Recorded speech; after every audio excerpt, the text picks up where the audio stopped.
Bismillahirrahmanirrahim. In our last class, we had discussed about the divergence of a vector field and the Maxwell's first equation. The Maxwell's first equation is also called the point form of Gauss's law or the differential equation form of Gauss's law. Conversely, Gauss's law can be called the integral form of the Maxwell's first equation. In this class, we will talk about the vector operator del and the divergence theorem. If we remind ourselves again that divergence is an operation on a vector yielding a scalar result, just as the dot product of two vectors gives a scalar result, it seems possible that we can find something which may be dotted formally with the vector field D to yield the scalar. If we look at the definition of the divergence, this result is actually the scalar. This result is actually a scalar. Like, as we know that if we have two vectors and if we take the dot product of those two vectors, the result will be a scalar quantity. If we take the cross product of those two vectors, the result will be a vector quantity. So, if we find something which may be dotted formally with the electric flux density vector D or any other vector field, we may get a divergence. And that thing is actually the del operator. So the del operator is a vector operator which, when dotted with any vector field, results in the divergence of that vector field. Obviously, this cannot be accomplished by using a dot product. The process must be a dot operation. So how can we define the del operator? We define the del operator as a vector operator. So this is actually the del operator. Like we have the scalar operators. When we solve the differential equations, we normally replace d with d by dx or d squared by dx squared by d square and so forth. So as we have the scalar operators, here we have the vector operator, and that vector operator is actually the del operator. So when this del operator is dotted with any vector field, the result will be a scalar quantity, and that scalar is actually the divergence of that vector. Like if we have any vector field A, if we have any vector field A or if we have any vector field D. So when this del operator is dotted with the vector field A, the result will be the divergence of A. Or if we have a vector field D, if we have the vector field electric flux density, so if we take the dot product or if we dotted this vector operator del with D, the result will be the divergence of D, and this divergence of a vector field A or the divergence of a vector field D will actually be a scalar. This will actually be a scalar. So when we find something that is, when dotted with a vector field, gives the scalar, and that scalar is actually the divergence. Like in our next classes, we will see that when this del operator is multiplied with a vector field by means of a cross product, we will get a vector, and that will actually be called the curl. Similarly, when this vector operator del is multiplied with a scalar, let's suppose we have a scalar quantity u. So when that scalar is multiplied by this vector operator del, the result will be a vector, and that vector is actually called the gradient.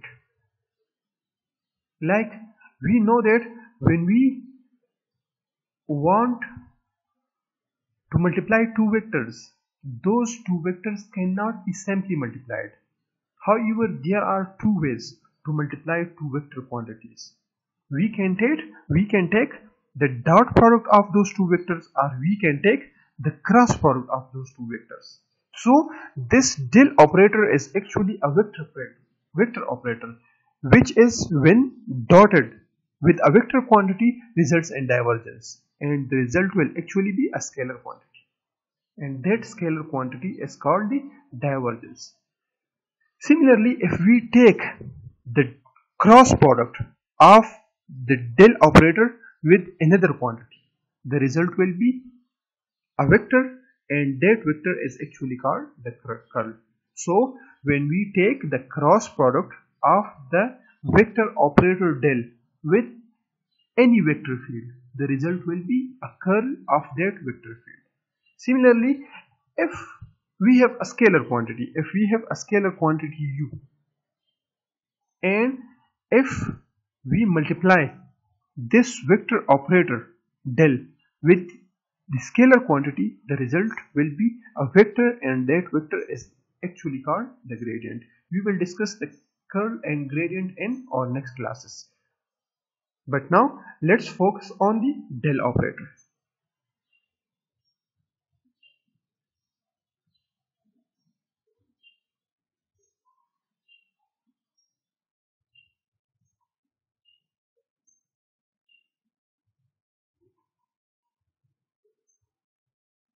We agree on defining del, pronounced del, that it shall be treated in every way as an ordinary vector, with the one important exception that partial derivatives result instead of product of scalars. It will result in partial derivatives. Like we have this vector operator, and this vector operator is actually written as partial by partial x of ax, partial by partial y of ay, plus partial by partial z of az. So this ax, ay, and az are actually the unit vectors, and this term actually represents the vector quantity. So if we have a vector field D, and if we have the vector operator, and if we take the dot product of these two vectors, one is the vector operator del and the other is the vector field D, that is the electric flux density. So if we take the dot product of these two vectors, so ax dot ax will result in 1, ay dot ay will result in 1, and az dot az will result in 1. All the other terms will be cancelled out because ax dot ay results in 0, ax dot az results in 0, ay dot ax results in 0, ay dot az results in 0, az dot ax results in 0, and az dot ay results in 0. So we first consider the dot products of the unit vectors, discarding the 6 zero terms and having left del dot d will be equal to partial by partial x of dx, because ax dot x results in 1, plus partial by partial y of dy plus partial by partial z of dz, and this term is actually a scalar quantity, which is actually the divergence of a vector field D, where the parentheses are now removed by operating or differentiating. So del dot D is equal to partial by partial x of dx plus partial by partial y of dy plus partial by partial z of dz,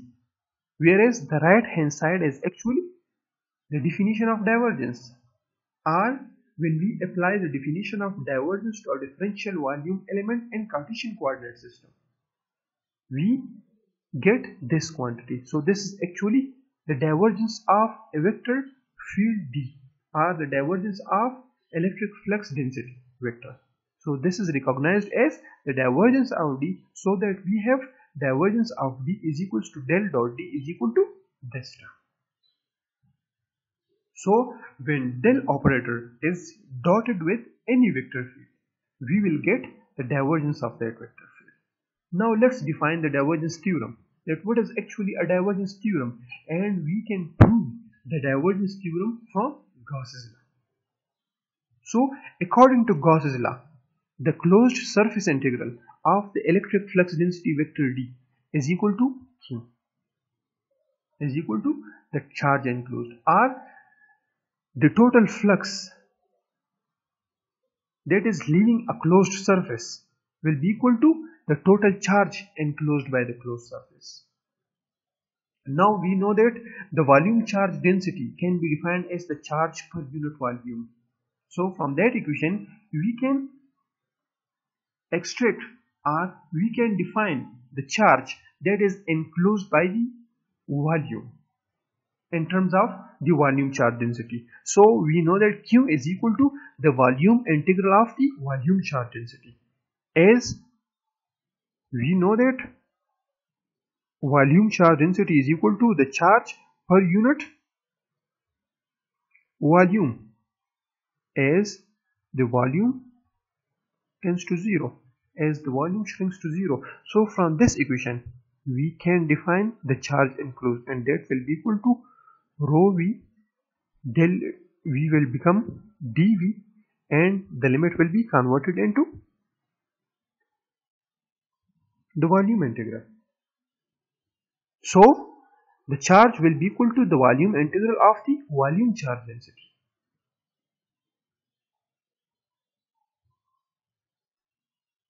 And letting Q is equal to rho v dv. So by replacing this Q with the volume integral of the volume charge density.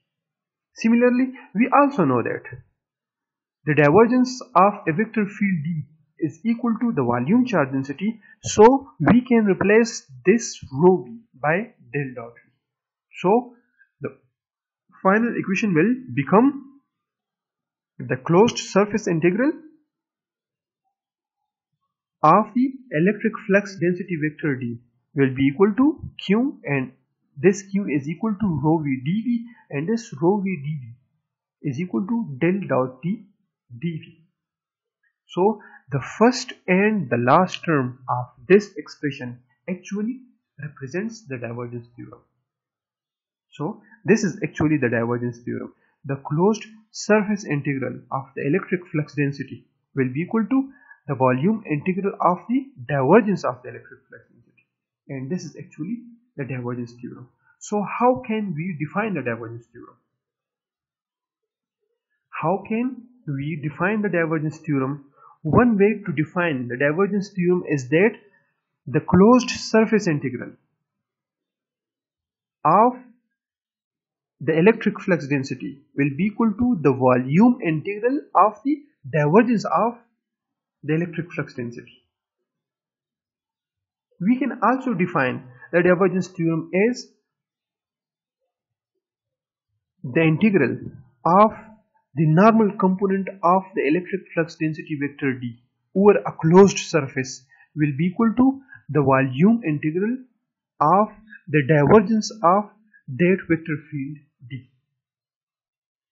Similarly, as this term actually represents the total flux that is leaving the closed surface, which encloses a volume, which includes a differential volume. So we can define the divergence theorem, or the divergence theorem states that the total flux that is leaving the closed surface, which is bounding a volume, will be equal to the volume integral of the divergence of the electric flux density throughout the volume. So the integral of the normal component of any vector field over a closed surface, the integral of the normal component of any vector field over a closed surface. I am using the word normal component because while explaining the applications of Gauss's law, we had stated two conditions, and one condition was that the vector field will be normal or tangential to the closed surface. It means that the vector field will be normal or tangential to the closed surface. If the vector field is tangential to the closed surface, the result will be 0. And if the vector field is normal to the closed surface, the result will be the product of their scalars. That will be non-zero. So here I am using the word normal component. So the integral of normal component of any vector field over a closed surface. The integral of the normal component of any vector field over a closed surface will be equal to the integral of the divergence of this vector field throughout the volume enclosed by the closed surface. It will be equal to the integral of the divergence of this vector field throughout the volume enclosed by the closed surface. Or I also told you that actually this term represents the flux that is leaving the closed surface. So the divergence theorem states that the total flux crossing or leaving the closed surface is equal to the integral of the divergence of the flux density throughout the enclosed volume. The volume is shown here in cross section. So this is actually the total volume, or if we take the differential volume. So if this is the differential volume, so the total flux that is leaving the closed surface, the total flux that is leaving the closed surface is equal to the integral of the divergence of the flux density throughout the enclosed volume. This is the enclosed volume. मतलब जितना flux leave कर रहा है वो किस चीज के बराबर होगा? The integral of the divergence of electric flux density throughout the enclosed volume. As this is the closed surface, ये closed surface है और ये closed surface जो है ये इसी volume को enclose कर रहा है. Because every volume is enclosed by a closed surface. So this was all about the divergence theorem. And remember that the divergence theorem can be applied to any vector field. Here we have focused on the electric flux density vector D. यहाँ पे हमने electric flux density vector D लिया हुआ है. But remember that divergence theorem can be applied to any vector field. We can use the divergence theorem for any vector field. So this was all about the vector operator del and the divergence theorem. If you have any question, you can ask. Thank you.